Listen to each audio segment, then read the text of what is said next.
La palabra de Dios aquí está y es la Biblia, las Sagradas Escrituras, que contiene 66 libros, que fue escrito por aproximadamente 40 escritores a lo largo de aproximadamente 400 años.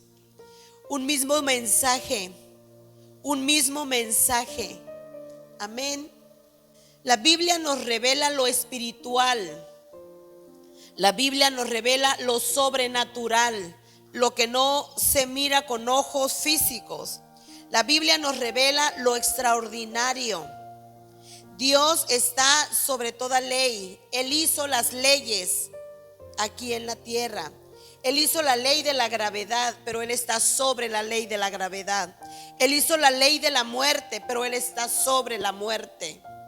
Nuestro Dios es principio y es fin. No hay nada que se salga de sus manos. La Biblia nos enseña al Creador de todas las cosas, al Dios bueno que nos ama, al único Dios verdadero. Amén. Al único Dios verdadero, un solo Dios verdadero en tres personas. Tenemos un solo Dios verdadero en tres personas.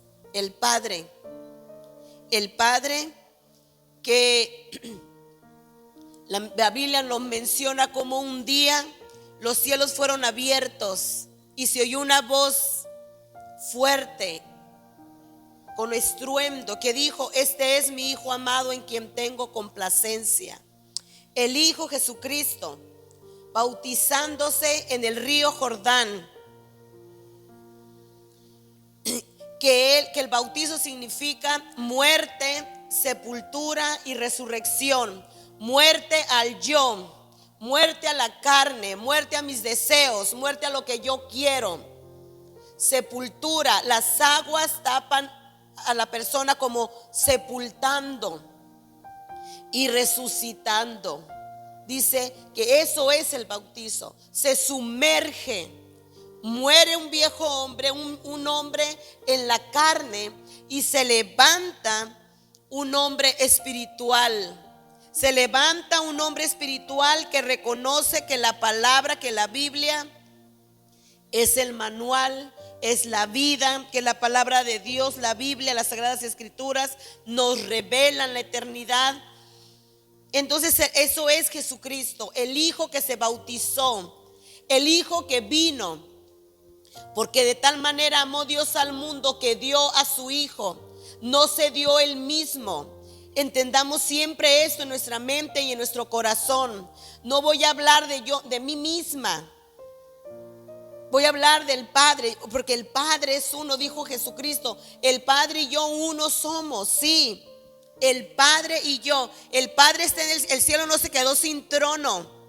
El cielo no se quedó sin trono. Jesucristo vino, y cuando estaba Jesús aquí en la tierra, le enseñaba a sus discípulos y le dijo: yo rogaré al Padre. Es necesario que yo me vaya, pero yo rogaré al Padre para que envíe otro consolador. Jesucristo es un consolador, porque vino a salvar, vino a dar una oportunidad de vida. Lo estuvimos mirando la semana pasada. El Señor es un Dios de oportunidades, y Él vino a salvar, a darnos esa oportunidad de obtener vida a través de su sacrificio, a través del único que podía abrir la puerta. Jesús dijo: yo soy la puerta. Yo soy la puerta, y el que por mí entrare, entrará a la vida. Entonces Jesús, el Hijo de Dios, dijo: yo soy la puerta. Y Él le dijo a sus discípulos, y Él salvó, Él sanó, Él dio una oportunidad más. Amén. Entonces Jesús, el Hijo de Dios, Jesucristo, le dijo a los discípulos: yo me iré, pero rogaré al Padre. Hermanos, cuando tú hablas de que vas a rogar a alguien, no es que te vas a rogar a ti mismo. Rogaré al Padre que envíe otro consolador. Y el consolador vino. Y el consolador vino. Pero cuando Jesús fue bautizado, dice la palabra de Dios que el Espíritu Santo descendió como paloma. No es una paloma, El Espíritu Santo no dice y descendió el Espíritu Santo y era la paloma, sino que descendió como paloma y se postró y llegó a la persona de Jesús. El Espíritu Santo posó sobre Jesús. Pero también el Espíritu Santo fue derramado cuando Jesús ascendió al cielo. Dice la palabra de Dios que Él resucitó y que por 40 días se estuvo presentando, ¿verdad?, ante muchos, diciendo que Él era el Hijo, que había resucitado, que se habían cumplido las Escrituras, porque de eso habían hablado las Escrituras, que Él resucitaría. Él lo había enseñado. Entonces Él está diciendo: ya resucité, pero yo voy al Padre. Estuvo 40 días el Señor Jesús, después de haber resucitado, en la tierra, presentándose ante mucha gente. Y dice la palabra de Dios que su ascensión fue vista por multitud. Y así, a los 10 días después de él haber ascendido, en la fiesta del Pentecostés, en la fiesta de la cosecha, descendió el Espíritu Santo, porque Jesús le dijo: no se muevan de aquí, no se muevan de aquí, porque va a ser enviado el Espíritu Santo.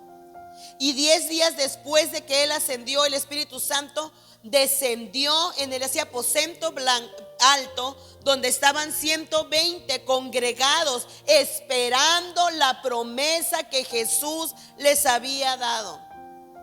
Dice que vino como un aire fuerte. No era el aire, como un aire fuerte. Y dice que lenguas como de fuego se pusieron sobre las cabezas de los 120 y hablaban nuevas lenguas. Hablaban lenguas que los que estaban alrededor de ellos hablaban nuevas lenguas, o podríamos decir otros idiomas, ¿verdad? Los idiomas que los rodeaban se dieron cuenta que ellos estaban hablando en sus propios idiomas y dijeron: estos no han salido de aquí, ¿por qué están hablando nuestro idioma? Pero ¿qué estaban diciendo en el idioma ese nativo de los que habían ido a Jerusalén? Porque recordemos que los judíos estaban esparcidos en muchas partes de la tierra, pero iban a las fiestas solemnes. Pero habían nacido y crecido en otra nación y tenían el idioma de la otra nación. Entonces, cuando ellos estaban oyendo, dice que los 120 hablaban las maravillas que Dios había hecho, que Jesús había hecho con ellos. Entonces, el Espíritu Santo no es una paloma, el Espíritu Santo no es un viento y el Espíritu Santo no es el fuego. Era como lengüetas de fuego sobre los 120. La Biblia nos enseña a través, desde Génesis hasta Apocalipsis, un solo Dios verdadero, 3 personas: la divina Trinidad. La divina Trinidad, amén. La Biblia nos revela quién es Dios y su propósito para el hombre. ¿Quién es Dios? La Biblia nos revela quién es Dios. Dios todopoderoso, Dios santo, Dios bueno, que nos ama. Dios que está en todo lugar, que todo lo puede, que todo lo sabe, que conoce nuestras vidas desde antes de nacer. Dijo el profeta que el Señor le había dicho: yo vi tu embrión, mis ojos miraron tu embrión, cuando todavía no se llamaba ser humano. Era un embrión, yo lo vi, dice el Señor, y te consagré, te elegí. Así Dios miró nuestras vidas. Dios miró nuestras vidas. Amén. Ese es el Dios que nosotros tenemos y que nos revela la palabra de Dios, el Todopoderoso, el que todo lo sabe. Nosotros podemos engañar a todos los que podamos o queramos hacer o se dejen ser engañados, porque a veces no nos engañan. Nosotros hacemos como que nos engañamos a nosotros mismos, pero a Dios jamás, porque para Él somos libros abiertos. Porque Él conoce nuestro levantar y nuestro acostar, nuestros pensamientos y aún las intenciones de nuestro corazón. Eso es la Biblia. No conocía yo a Dios. Yo puedo decirlo con toda certeza y seguridad. Yo no conocía a Dios, pero Dios sí me conocía a mí. Yo no amaba a Dios porque no le conocía, pero Dios me amaba a mí. pero Dios me amaba a mí y preparó su palabra para que llegara a mi vida, a una familia, a una casa. Y el Señor dio vida a nuestra existencia. Y conocimos a Dios, y así el pueblo de Dios ha seguido creciendo. Se extiende esta palabra, este mensaje que es la Biblia. Amén. Y está establecido para los hombres, dice Hebreos 9:27, que mueran una sola vez y después del juicio. Ese es el propósito. Esa es la manera que Dios estableció la vida del ser humano. Y está establecido para los hombres que mueran una sola vez. Amén. Hebreos 9:27. Y después de esto el juicio. Nuestro tiempo aquí en la tierra no pasa desapercibido. El tiempo de toda persona que estamos aquí en la tierra no pasa como si nunca hubiera existido. A lo mejor no te acuerdas ya de los que ya fallecieron, pero Dios no. Él sabe quién vivió. Él sabe todas las cosas. No hay nada que se haya escapado ni antes, ni hoy, ni se escapará de su preciosa presencia, de sus ojos. Amén. Dios es revelado a través de la palabra y es la única manera de conocer a Dios. Hay muchas religiones que te dicen que todos los caminos llegan a Roma. Te trazan un camino que no es cierto. Cristo es el camino. Cristo es el camino. Los testigos de Jehová dicen que Cristo no es Dios, que es un maestro o que fue un profeta. Pero la palabra de Dios me dice que Cristo fue a la cruz porque Él dijo que Él era el Hijo de Dios. Por eso Jesucristo lo condenaron a una cruz. No lo condenaron porque hacía milagros. No lo crucificaron porque decía lo que no era. A Él lo crucificaron por la verdad absoluta. Él es el Hijo de Dios y Él lo dijo. Y se lo decía a personas particulares, se lo decía a mujeres y a hombres específicos, y lo publicaba también con multitudes. Hasta que un día, pero era la voluntad de Dios, un día Él se entregó y Él fue a la cruz por amor a nosotros. Esta palabra dice la Biblia en el Salmo 119, 115. Lámpara, ¿qué dice? Es a mis pies tu palabra y lumbrera mi camino. Yo nací y crecí en una casa donde la lámpara era la luz en las noches. No había otra luz, era una lámpara. La lámpara arriba de la mesa. Y cuando menciona esta palabra, es luz. Me identifico, lo puedo mirar. Esta es la luz que está arriba de una mesa, que da vida, que da luz, que puedo ver. Porque el no mirar, el estar en tinieblas, es algo muy triste, es algo muy deprimente. Pero en la vida espiritual, la Biblia es la lámpara y es una lumbrera. ¿Se fijan la diferencia? Una lámpara pequeña, una lámpara con un ¿qué? Es en una casa, pero es una lumbrera. ¿Qué tan grande es la lumbrera? Para un camino. Y Jesucristo dijo: yo soy el camino, yo soy la luz. Jesucristo es Dios y Él, Jesucristo, como dice Juan 1:1, en el principio era el verbo y el verbo era con Dios y el verbo era Dios. Esto era en el principio con Dios. Y la lámpara, dice: lámpara es a mis pies tu palabra y lumbrera mi camino. No ando en tinieblas, no camino en oscuridad. No camino en oscuridad. Y en Salmos 19, del 7 al 10, Dice, la ley de Jehová es perfecta, está hablando de la Biblia, que convierte el alma. El testimonio de Jehová es fiel, que hace sabio al sencillo. Los mandamientos de Jehová son rectos, que alegran el corazón. El precepto de Jehová es puro, que alumbra los ojos. El temor de Jehová es limpio, que permanece para siempre. Los juicios de Jehová son verdad, todos justos. Amén. La ley de Jehová es perfecta. Es perfecta. Aquí en este mundo nadie es perfecto, pero la ley de Jehová, la ley de Dios, la palabra de Dios, la Biblia es perfecta. Y convierte el alma. Y convierte el alma. El testimonio de Jehová es fiel, dice, que hace sabio al sencillo. La inteligencia es necesaria para vivir aquí en la tierra. La inteligencia es necesaria para que hagas tus negocios, para que trabajes.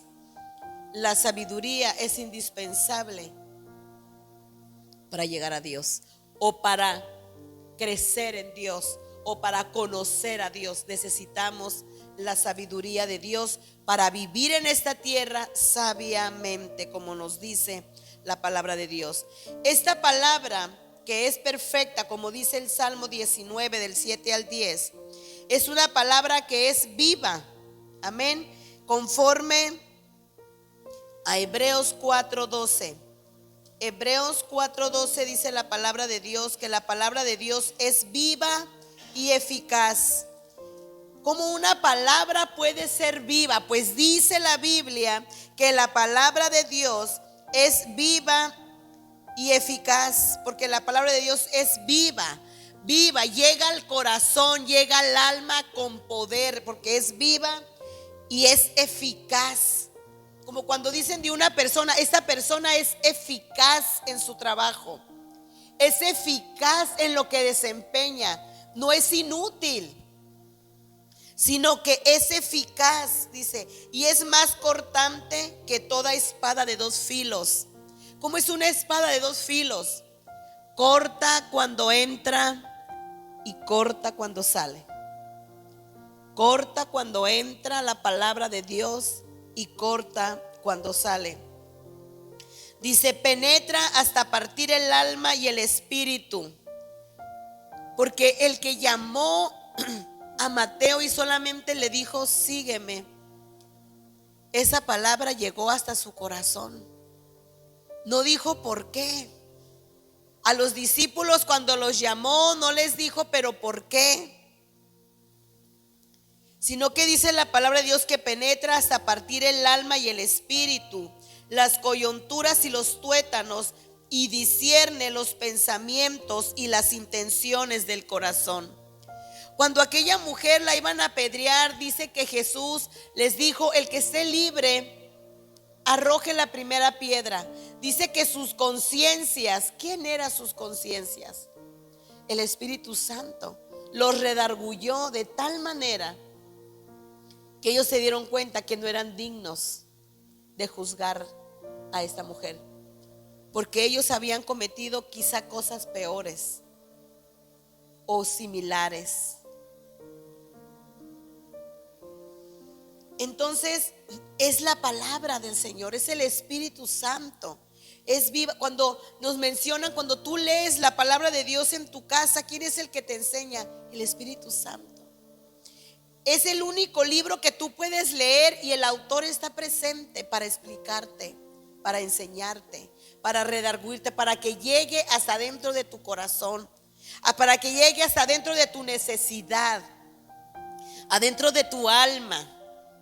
Necesitamos esta palabra que es viva, ¿verdad? Que penetra hasta los tuétanos, que penetra, que llega a lo más profundo de nuestro ser, donde nadie mira, donde nadie conoce, aún tus padres, aún tus hijos, aún la persona que puedas vivir, no la conoces. Solamente tú conoces lo que hay en el corazón y el Espíritu Santo, que es Dios. Amén. Dice la palabra de Dios que el Espíritu Santo escudriña y sabe lo profundo de Dios,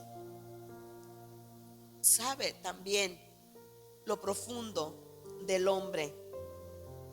Discierne los pensamientos y las intenciones del corazón. El por qué hace las cosas, el Señor los discierne. El por qué, fíjense hermanos, hasta discierne el por qué tú das. Cuando se nos predica o se nos enseña del dar y tú lo haces, Él sabe por qué lo haces. Si lo haces porque eres un dador alegre, o lo haces por compromiso, o lo haces para que Él te regrese.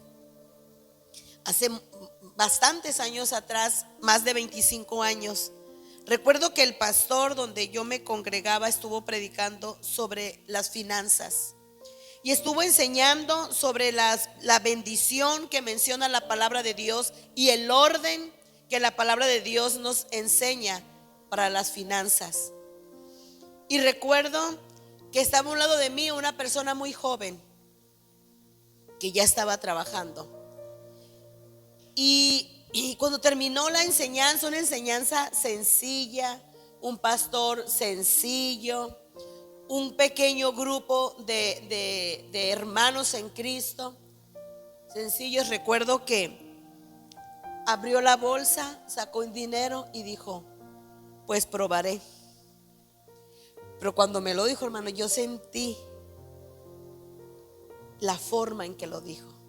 Ahora Dios, ¿qué miró Dios? Y yo solamente miré lo que es su expresión. ¿Qué miró Dios? Su corazón. Y le dije: no vas a recibir nada. Así no se da. No se da porque tienes lástima. No se da porque digas: esto se está cayendo y voy a dar para la obra. Tú vas a dar porque tú amas a Dios. Cuando tú das, que Dios recibe esa ofrenda, es porque tú amas a Dios y porque amas la obra de Dios, porque has entendido la palabra de Dios, porque tú tienes a Dios en primer lugar en tu vida, porque has aprendido a amarlo y a creerle. Amén. La palabra de Dios es viva y eficaz y corta, penetra y parte. También libera. La palabra de Dios rompe cadenas que ataban el corazón. La palabra de Dios rompe amarguras. La palabra de Dios libera de amarguras, de resentimientos, de odios, de mentiras. Pero es necesario, dice la palabra de Dios, para aceptarla, es creer que es Dios hablando a nuestras vidas a través de la porción de fe que Dios puso en nosotros. Pero nosotros tenemos que hacer que esa fe crezca. ¿Y cómo vamos a hacer que esa fe crezca? Escudriñando la palabra, oír la palabra. Dice la palabra de Dios que la fe viene por el oír, pero es un paso solamente.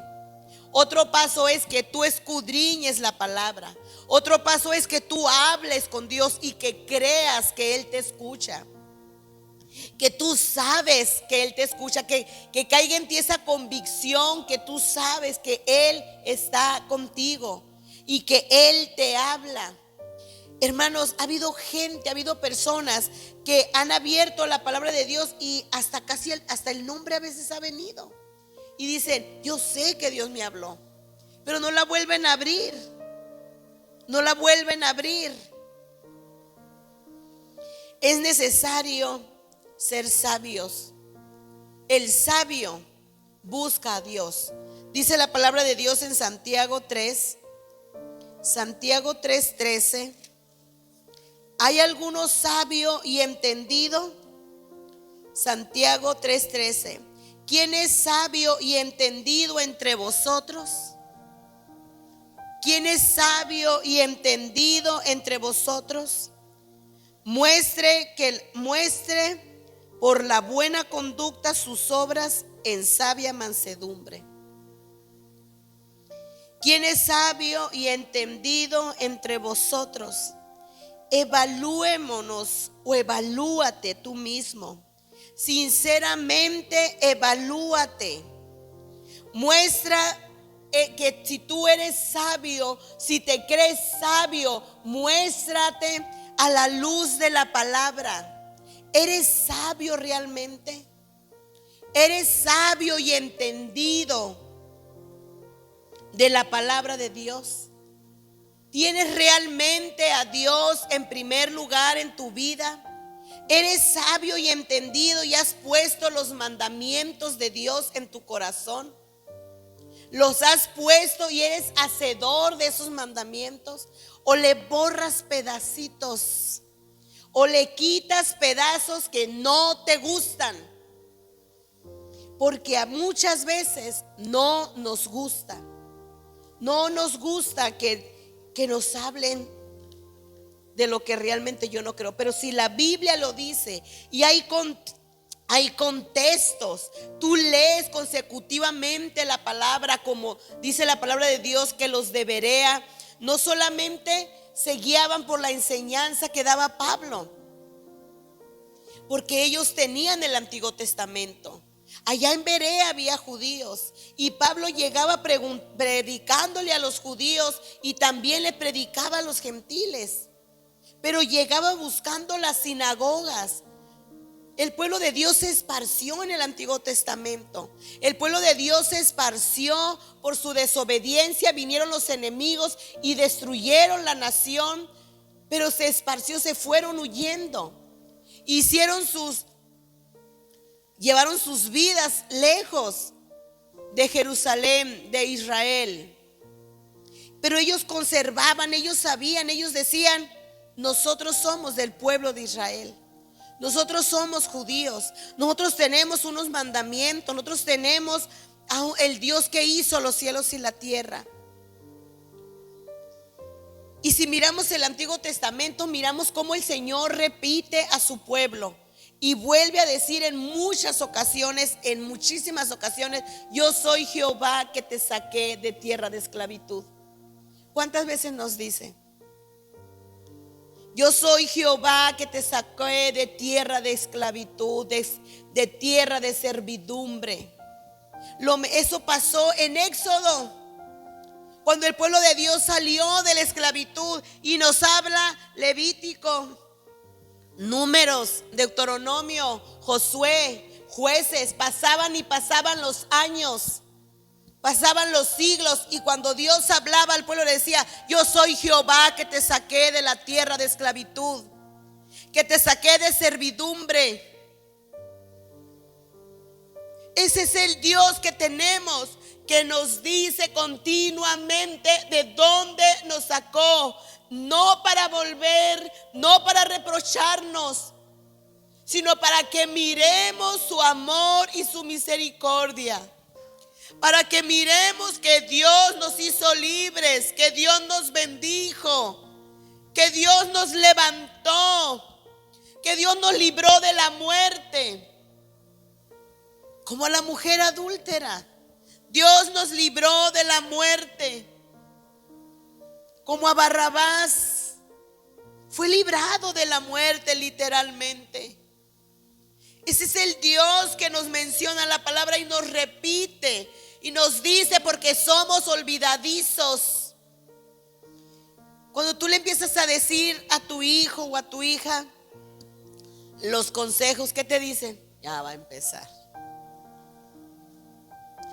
¿Cuántas veces los más adultos han aconsejado a sus hijos? Me imagino que muchas veces. Mi papá tiene 86 años y qué bárbaro. Nos vuelve a sentar, nos vuelve a aconsejar. A veces no nos gusta, pero ¿sabes qué? Nuestro Padre Celestial nos vuelve a aconsejar, nos vuelve a decir, porque somos olvidadizos. Porque somos olvidadizos, porque a veces no volteamos los ojos para arriba literalmente, porque creo que de un coscorrón me los iban a bajar. Pero ya muchos Muchos jóvenes sí los voltean, pero es necesario. Hay alguien, como dice el texto, quien es sabio y entendido entre vosotros. Tú eres sabio y entendido, joven. Tú eres sabio y entendido, mujer, abuela. Eres sabio y entendido. Muéstrate por la buena conducta, sus obras en sabia mansedumbre. Muéstrate que eres sabio y entendido por tu proceder. Mira tu actitud. Mire yo mi actitud, si soy sabia y entendida. Y cada uno de los que estamos aquí en esta congregación, en esta hora, tenemos que tener un proceder a la luz de la palabra.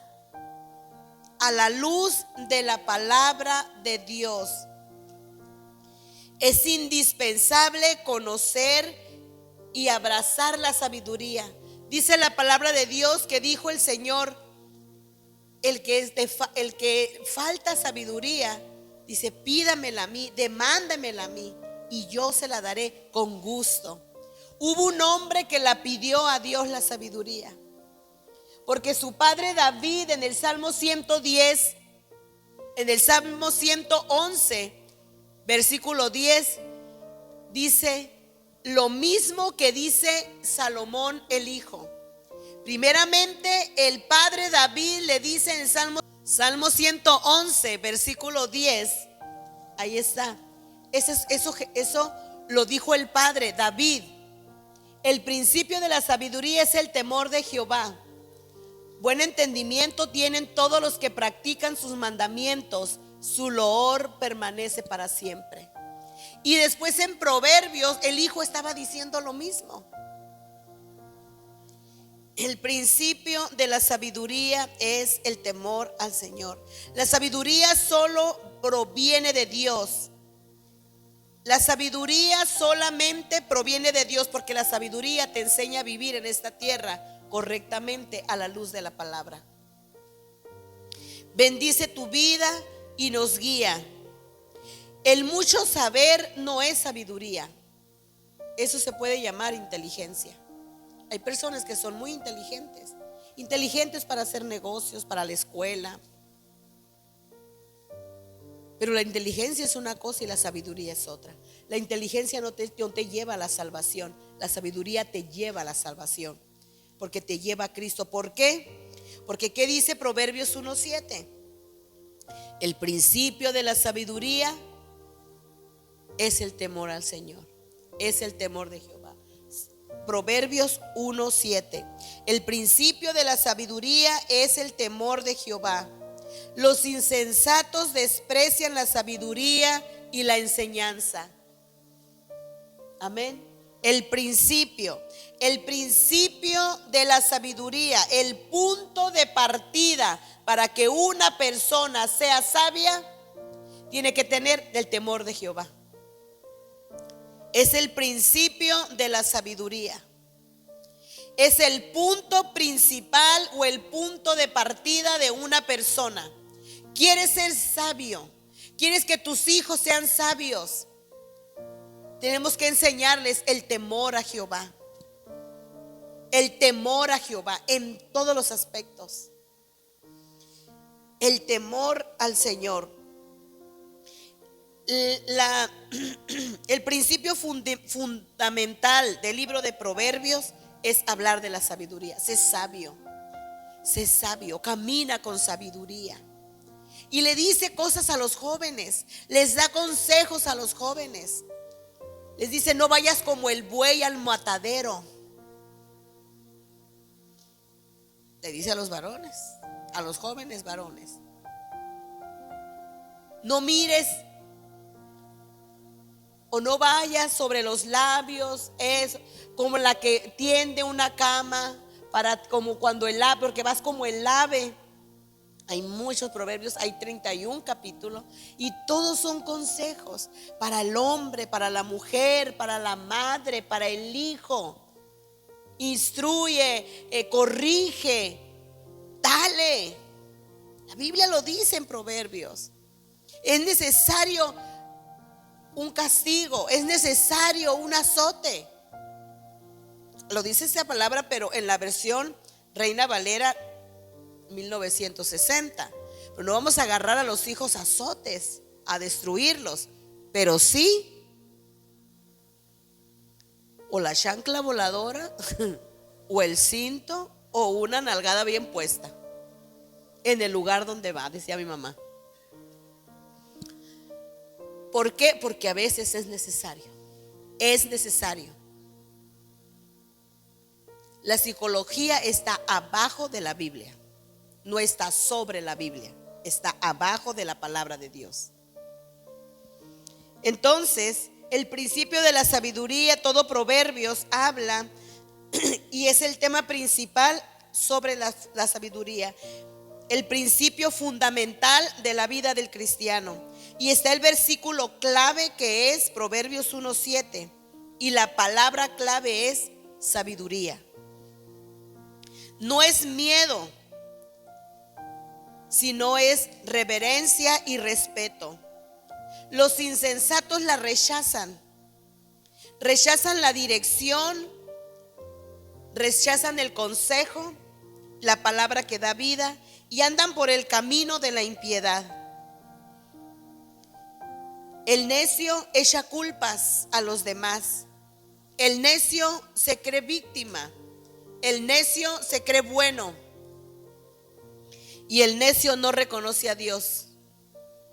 Y si lo reconoce es para echarle culpa a Dios. ¿Y dónde estaba Dios? Ese es un corazón necio.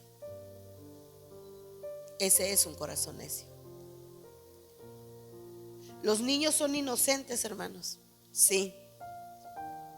Y necesitan que los protejan. A veces los padres no dan esa protección. A veces no la dieron. A veces se fueron. Y puedes decir, ¿y dónde estaba Dios? Dios estaba ahí. Pero a veces los padres no quisieron voltear a ver a Dios.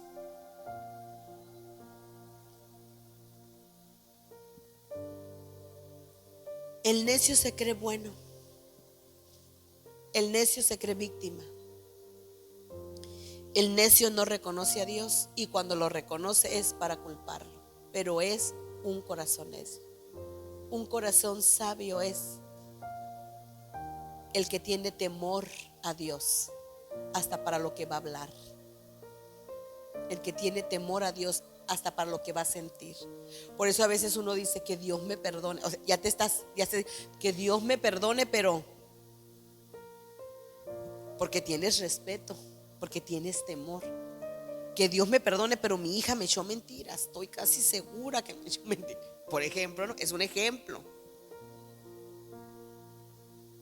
Hay temor. No somos dados a juzgar cuando eres sabio. Cuando hay temor es que eres sabio. Como dice, recuerdo que me llegó una vez en el teléfono una frase donde decía, el único que podía juzgarme no me condenó, sino me salvó. Algo así, ¿verdad? A veces nosotros creemos que somos aptos para juzgar. No somos nada de aptos, al contrario. Al contrario.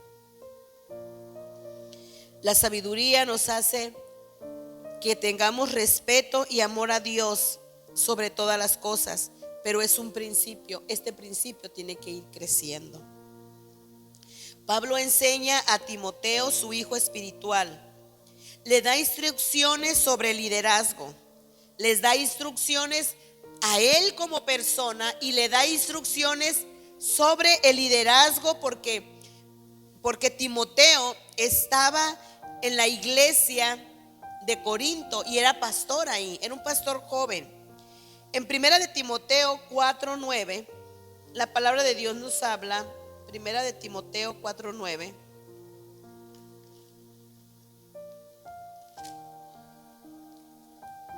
Vamos a empezar a leer del 4:9. Primera de Timoteo 4, versículo 9 dice: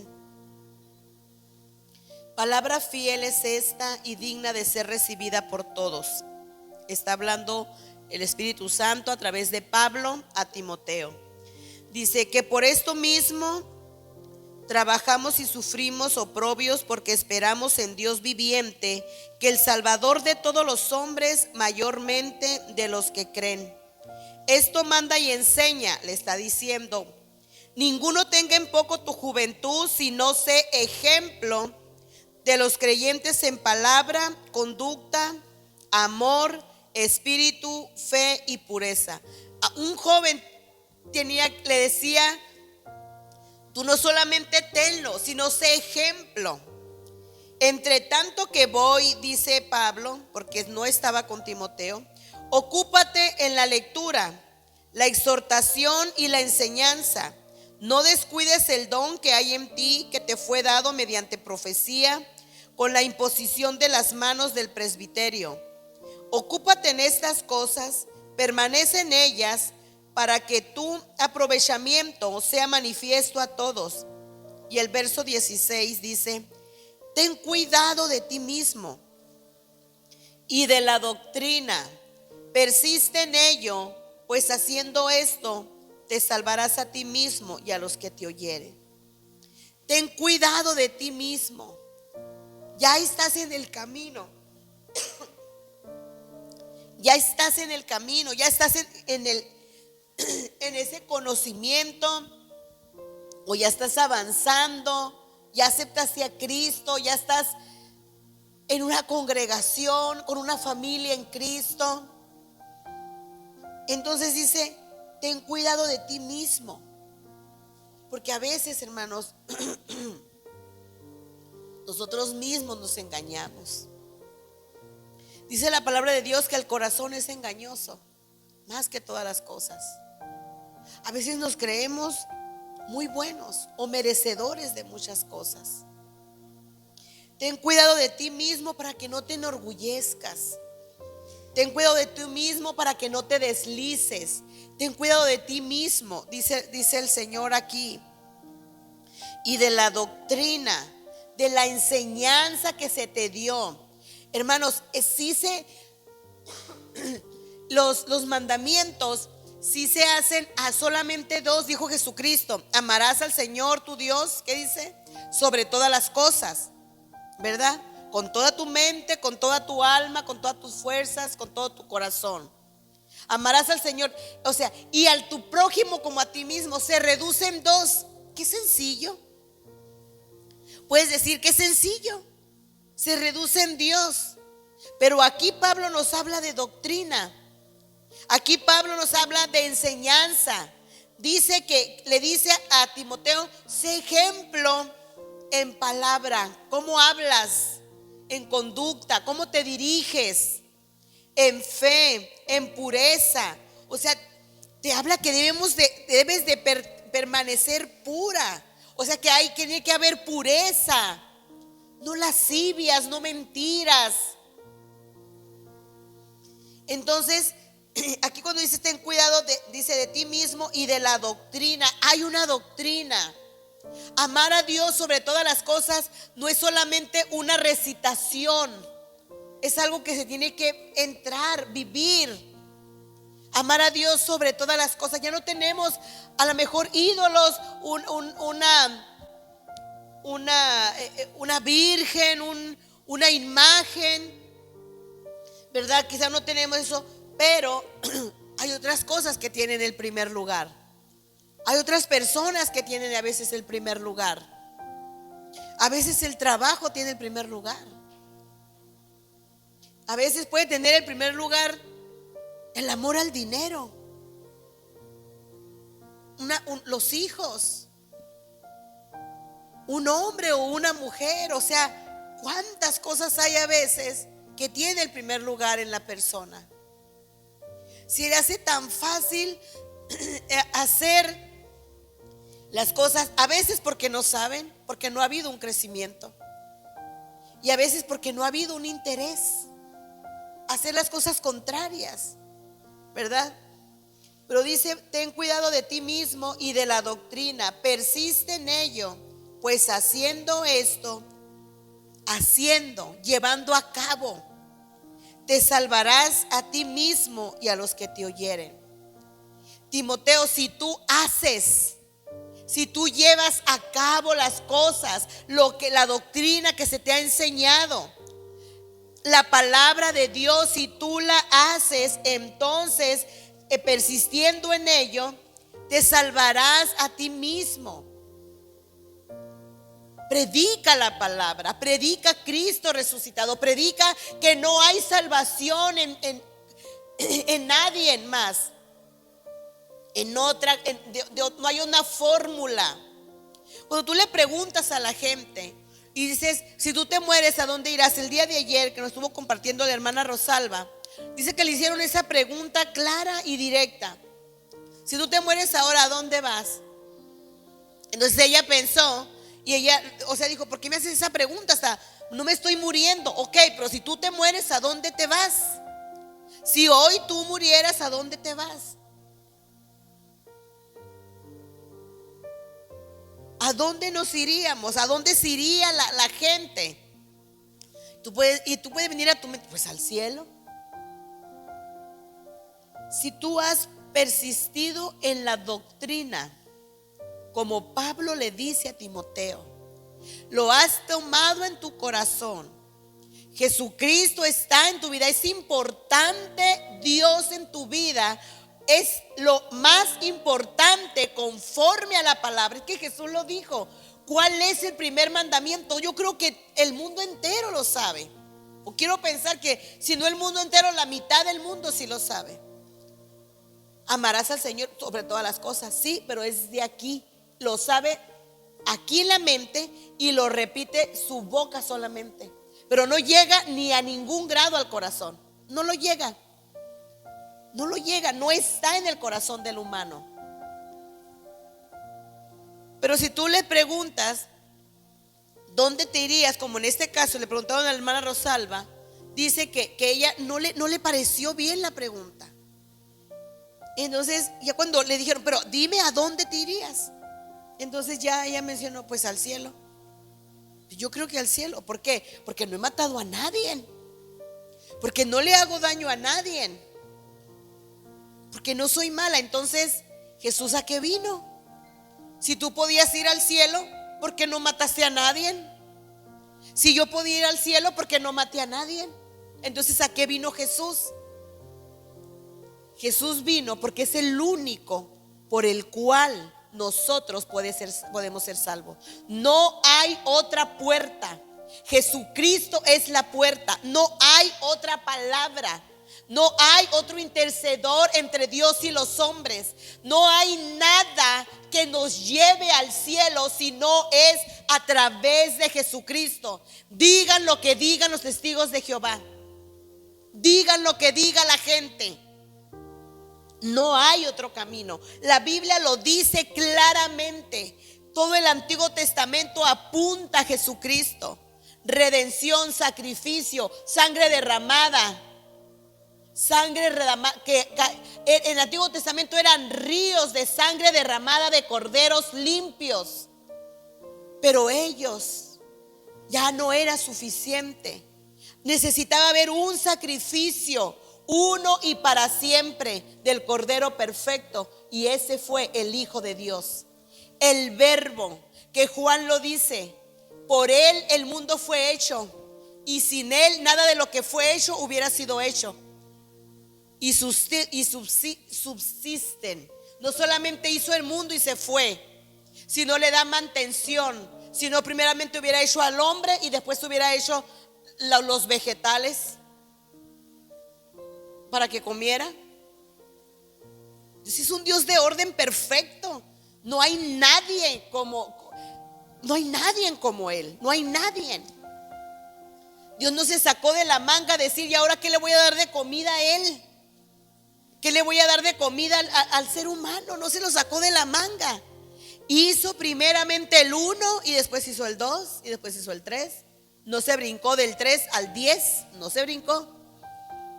Fue un día, 2, el sexto hizo al hombre, el séptimo descansó. No hay mejor regla que las reglas de Dios. No hay derechos humanos que sobrepasen las reglas de Dios. El día de ayer comenté un poquito con nuestro hermano que fue el que nos hizo el alimento a las mujeres. Muchas gracias, hermano. A las madres. La palabra de Dios nos dice que el Señor dijo: 6 días trabajarás. ¿Y qué dice? El séptimo descansarás. ¿Y qué dicen los trabajadores? Yo trabajo los 7 días, ¿eh? Porque yo soy bien trabajador. Que recuerdo que una persona hoy que dijo una vez: a descansar al panteón. Imagínense qué vacío está, ¿no? Que lo único que quiere es ganar dinero. La palabra de Dios dice: 6 días trabajarás y el séptimo descansarás. Y luego dijo el Señor, cuando le dio las reglas y los mandamientos, a ver si confías en Dios, le dijo a su pueblo: 6 años trabajarás y el séptimo, ¿qué le dijo? Va a ser año de descanso. Oye, pero ¿cómo? Si lo de un año, la cosecha de un año era para que el otro vivieras, ¿verdad? Se puede decir así. El verano se siembra, y todo el invierno que no se siembra, pues de eso comían. Pero el Señor dijo, el sexto año yo le voy a dar 3 para ese que viven, el séptimo y el octavo. ¿Y qué pasó con el pueblo de Dios? ¿Lo hizo? No lo hizo. ¿Por qué? Porque no confían en Dios. ¿Por qué la gente no da de su tiempo? ¿Por qué no da de su dinero? ¿Por qué no da? Mucha gente, no toda, pero mucha gente, ¿por qué no da? Porque se le va a acabar el dinero. Porque mejor va a haber un tiempo, va a dar el tiempo al trabajo donde le van a pagar. Por eso no da de su tiempo. Por eso es una pérdida de tiempo venir a la congregación. Por eso es una pérdida de tiempo leer la palabra. No tiene tiempo de leer la Biblia.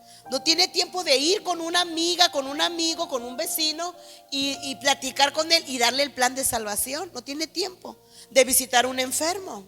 No tiene tiempo. ¿Por qué? Porque está trabajando. Entonces, la palabra de Dios le dice Pablo a Timoteo a través del Espíritu Santo. Le dice: ten cuidado de ti mismo y de la doctrina que ya te he dado, de la enseñanza que ya te he dado.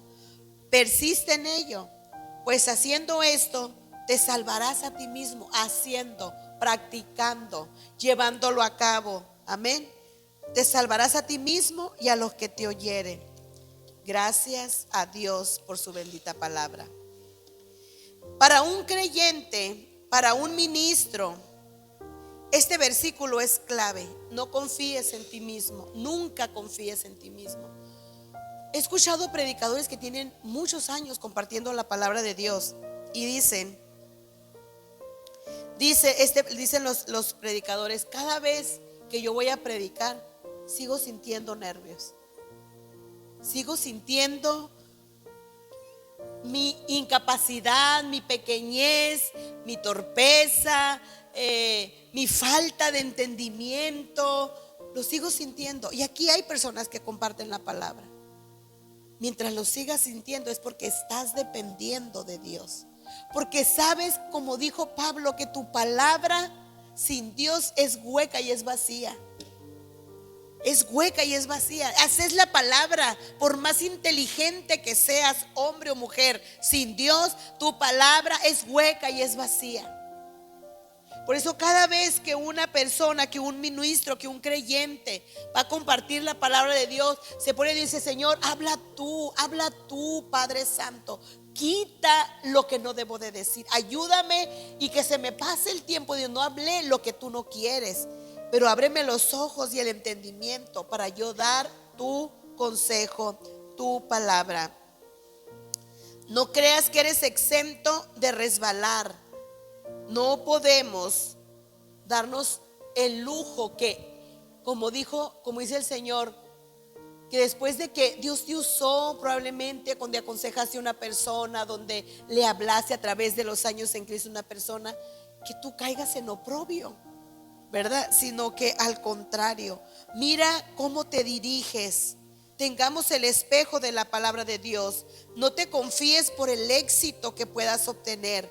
No te confíes por el buen salario que puedas tener, por lo que has alcanzado o donde has permanecido.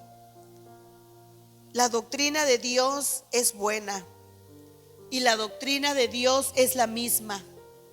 Si hay algo nuevo, no es de Dios. Me parece que fue el hermano Mayolo que me parece, no estoy seguro, que mencionó algo así. Ahora dicen el aceite, las alas de ángel. ¿Es nuevo? No es bíblico. ¿Es bíblico? No es nuevo. Hace años atrás oí que la risa santa, mira qué desorden miré yo. Mire qué desorden miré yo. Y dije, eso no es de Dios. No es de Dios. El gozo del Señor es mi fortaleza. No son las cosas que vivo, es que el Señor es mi fortaleza. No son las circunstancias. A pesar de que somos personas con emociones, el gozo del Señor es mi fortaleza. Estoy fortalecida en Dios, no en las circunstancias que estoy viviendo. Y el Señor a través de ese gozo puede darnos paz, o a través de la paz puede darnos gozo. Amén. El gozo del Señor es mi fortaleza. Por eso le dijo Pablo a los Corintios. Vámonos a, ya es la última cita, a Primera de Corintios 9. Primera de Corintios 9, 26 y 27. Lo que Pablo le dice a los corintios a través del Espíritu Santo, y hoy nos dice a la iglesia, la Trinidad. Hoy nos dice a cada uno de nosotros. Primera de Corintios 9, 26 y 27. Así que yo de esta manera corro, dice Pablo, no como a la aventura. ¿Cómo se miraría una persona corriendo a la aventura? Corriendo nomás. De esta manera peleo, no como quien golpea al aire. ¿Verdad que se van mucho las fuerzas cuando le pega a uno la persona? Bueno, ayer, ¿quién miró la pelea del Canelo?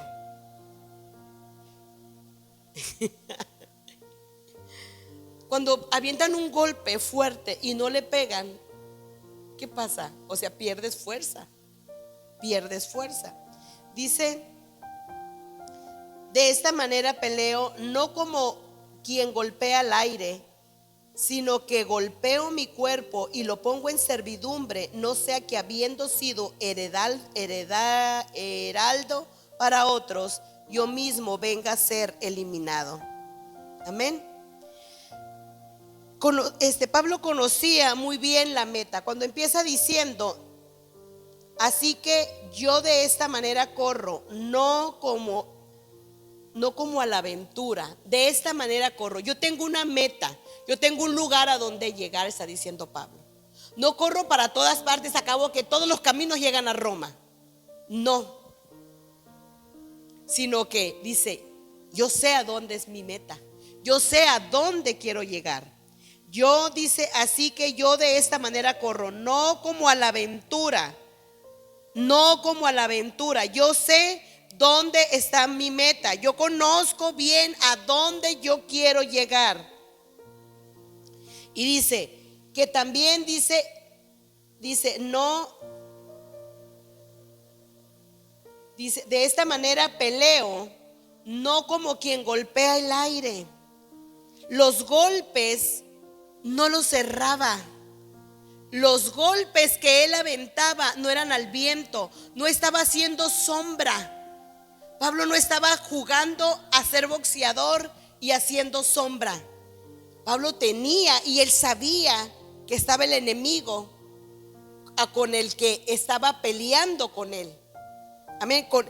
Que tenía el que peleaba contra él era el enemigo, y él los golpes no los cerraba. ¿Jesucristo erró algún golpe? No lo erró. Jesucristo dio directamente, habló directamente. Y Pablo dijo: sed imitadores de mí, dijo Pablo, como yo de Cristo. Entonces Pablo sabía cuál era la meta y sus golpes no los cerraba, sino que los aplicaba con poder. No era un ejercicio, sino que era un combate. No era una lucha pequeña, era una guerra espiritual. Y lo dice: golpeo, sino que golpeo mi cuerpo y lo pongo en servidumbre. Llevo cautivo el yo. Eso quiere decir, llevo cautiva mi carne, llevo cautivo mis impulsos, llevo cautiva mi pensamiento, mis deseos, lo que yo quiero, a servir y tener una disciplina. Dice, llevo cautivo, dice, yo golpeo mi cuerpo y lo pongo en servidumbre. Lo llevo a servir. Tomo mi cuerpo y lo llevo a servir. Golpeo mi cuerpo, o sea, lo tomo y lo llevo a disciplina. Porque no compito nada más por competir, sino que compito para obtener el premio. No compito por deporte. No peleo con una sombra para deporte, sino que somos, dice Pablo, estamos en una lucha espiritual. Y esto lo estuvimos mirando las 2 semanas anteriores. Estamos en una lucha espiritual. Estamos en una lucha espiritual en todos los ámbitos de nuestra vida, tanto en enfermedad, tanto en problemas con hijos, con esposo, tanto en problemas con padres, con familia, económicos. Estamos en una lucha. El que no está en una lucha y quiere estar neutral va a ser atacado por los dos. Dios va a permitir que tú seas atacado y el enemigo te va a atacar. Nadie puede estar neutral en este mundo espiritual. Entonces estamos siendo atacados y Pablo lo sabía, por eso él hablaba y decía y hablaba como milicia, usando lo que usan los soldados, porque siempre ha habido soldados. Entonces él explicaba ampliamente y decía que estamos en una lucha y yo corro no como para llegar a Roma, sino para llegar a Cristo. No como para ver a dónde voy, a ver qué aparece. Yo tengo la certeza que va a estar al final. Tengo la certeza que va a estar. Tengo la seguridad que va a estar. Y la Biblia nos enseña que va a estar al final. La Biblia nos enseña los tiempos que estamos viviendo. Y le enseñaba a Pablo los tiempos que estaban viniendo, que estaba viviendo en ese tiempo. Así que nosotros corremos para llegar a la meta. Porque tenemos un llamamiento. El pueblo de Dios, cada uno de nosotros tiene un llamamiento. Si todavía no lo has descubierto, hay que pedirle a Dios: Señor, ¿cuál es mi llamamiento? Pero lo que está a tu contorno, ese es parte de tu llamamiento. Si tu contorno son hijos pequeños, enséñales. Si tu contorno es el esposo, enséñales. Si tu contorno es tus padres, enséñales. Si tu contorno es la gente, tus amistades, enséñales. Tenemos un llamamiento. Hay un plan maestro que Dios nos dio. Él es el maestro, Él es el Espíritu Santo. Amén. Y somos protegidos por el Señor. Nosotros no estamos en la lucha solos. No estamos en la lucha solos como un grupo de personas, somos dirigidos por el poder del Espíritu Santo. Dice: prosigo al blanco, teniendo muchas cosas. Prosigo al blanco. Cuando aquí estaba hablando a los filipenses, le dice: prosigo al blanco. Filipenses 3:7. Ya he dicho que era la última cita, pero bueno, aquí vamos a leerla. Filipenses 3:7. Ahora sí es la última cita. Dice la palabra de Dios así: pero cuántas cosas eran para mi ganancia, las he estimado como pérdida por amor a Cristo. Y ciertamente aún estimo todas las cosas como pérdida por la excelencia del conocimiento de Cristo Jesús, mi Señor, por amor del cual lo he perdido todo y lo tengo por basura para ganar a Cristo. Porque él estaba equivocado, pensaba que las cosas que tenía, las cosas que hacía, lo llevaban a Cristo, lo llevaban a Dios, que era dotado de Dios, que las cosas le salían bien porque él era sabio, porque él era inteligente. Pero aquí Pablo está diciendo: lo que yo tengo o lo que yo tenía, que yo las tenía por ganancia, las he estimado como pérdida. O sea, no es nada. Y hasta lo menciona, es basura. O sea, no es nada. No es nada delante de los ojos de Dios. El apellido que tienes, el dinero que tengas, o sea, lo principal en la vida del ser humano es conocer a Dios. Es conocer a, tú puedes tener muchas cosas, pero si no conociste a Dios, no has tenido nada que valga la pena realmente. La salvación, dice la palabra de Dios, no recuerdo la cita, pero dice: cuando un hombre se da cuenta que en esa tierra hay riquezas, no dice vende lo que tiene, viene y compra esa tierra, dice, porque ahí hay una riqueza, y la saca, porque ahí hay un tesoro. Entonces nosotros, cuando nos dimos cuenta que Cristo era la salvación, que el Señor era nuestro Dios bueno, entonces dejamos las cosas que nosotros les teníamos gran valor. Por eso dice la palabra de Dios, cuando le dijeron los discípulos: nosotros hemos dejado muchas cosas por ti, nosotros hemos dejado muchas, ¿qué nos vas a dar? Si tu padre y tu madre te dejaren, con todo yo te recogeré, dice el Señor.